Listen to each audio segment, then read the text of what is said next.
بسم اللہ الرحمن الرحیم الحمدللہ والصلاة والسلام علی رسول اللہ اما بعد، جیسا کہ پچھلے درس میں ہم نے سورہ آل عمران کی آیت نمبر 175 اور 176 کی تلاوت، ترجمہ اور تفسیر سماعت کی، جس میں اللہ تبارک و تعالی نے ارشاد فرمایا، بے شک وہ تو شیطان ہی ہے جو اپنے دوستوں سے ڈراتا ہے، تو تم ان سے نہ ڈرو اور مجھ سے ڈرو اگر تم ایمان والے ہو۔ اور اے حبیب صلی اللہ علیہ وسلم، آپ ان کا کچھ غم نہ کرو جو کفر میں دوڑے جاتے ہیں، وہ اللہ کا کچھ نہیں بگاڑ سکیں گے۔ اللہ یہ چاہتا ہے کہ ان کا آخرت میں کوئی حصہ نہ رکھے اور ان کے لیے بڑا عذاب ہے۔ اب اگلی آیت میں ارشاد باری تعالی ہے، ان الذین اشتروا الکفر بالایمان، بے شک وہ لوگ جنہوں نے ایمان کی بجائے کفر اختیار کیا، لن یضر اللہ شیئا، وہ ہرگز اللہ کا کچھ نہیں بگاڑ سکیں گے، ولہم عذاب علیم، اور ان کے لیے دردناک عذاب ہے۔ اس آیت میں ارشاد فرمایا کہ وہ منافقین جو کلمہ ایمان پڑھنے کے بعد کافر ہوئے، یا وہ لوگ جو ایمان پر قدرت رکھنے کے باوجود کافر ہی رہے اور ایمان نہ لائے، یہ اللہ تعالیٰ کا کچھ نہ بگاڑ سکیں گے، بلکہ ان کے کفر کا وبال انہی کے سر آئے گا۔ اگلی آیت میں ارشاد ہے، وَلَا يَحْسَبَنَّ الَّذِينَ كَفَرُوا أَنَّمَا نُمْلِي لَهُمْ خَيْرٌ لِأَنفُسِهِمْ، اور کافر ہرگز یہ گمان نہ رکھے کہ ہم انہیں جو مہلت دے رہے ہیں یہ ان کے لیے بہتر ہے، إِنَّمَا نُمْلِي لَهُمْ لِيَزْدَادُوا إِثْمًا، ہم تو صرف اس لیے انہیں مہلت دے رہے ہیں کہ ان کے گناہ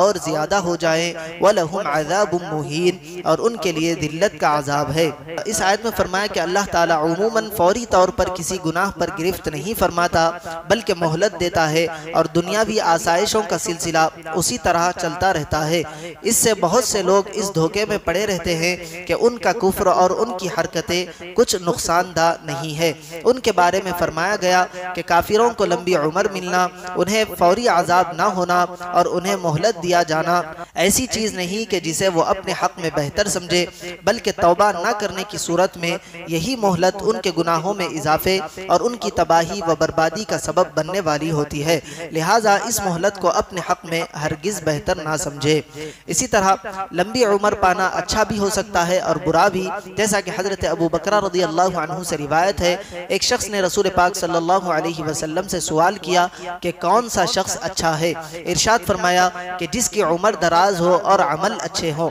عرض کیا اور بدتر کون ہے؟ ارشاد فرمایا کہ جس کی عمر لمبی ہو اور اس کے عمل خراب ہو۔ اسی طرح حضرت ابو ہریرہ رضی اللہ عنہ فرماتے ہیں، قضاعہ قبیلے کے دو شخص نبی اکرم صلی اللہ علیہ وسلم پر ایمان لائے، ان میں ایک تو شہید ہو گیا اور دوسرا مزید 1 سال تک زندہ رہا۔ حضرت طلحہ بن عبید اللہ رضی اللہ عنہ کہتے ہیں، میں نے دیکھا کہ بعد میں مرنے والا شہید سے پہلے جنت میں داخل ہو گیا، مجھے اس پر تعجب ہوا، تو صبح میں نے یہ واقعہ حضور اکرم صلی اللہ علیہ وسلم سے عرض کیا تو ارشاد فرمایا، کیا اس نے اس کے بعد 1 رمضان کے روزے نہ رکھے تھے اور 6000 رکعات نماز اور اتنی سنتیں نہ پڑھی تھی؟ اللہ تبارک و تعالی سے دعا ہے کہنے اور سننے سے زیادہ اعمال صالحہ کی توفیق عطا فرمائے۔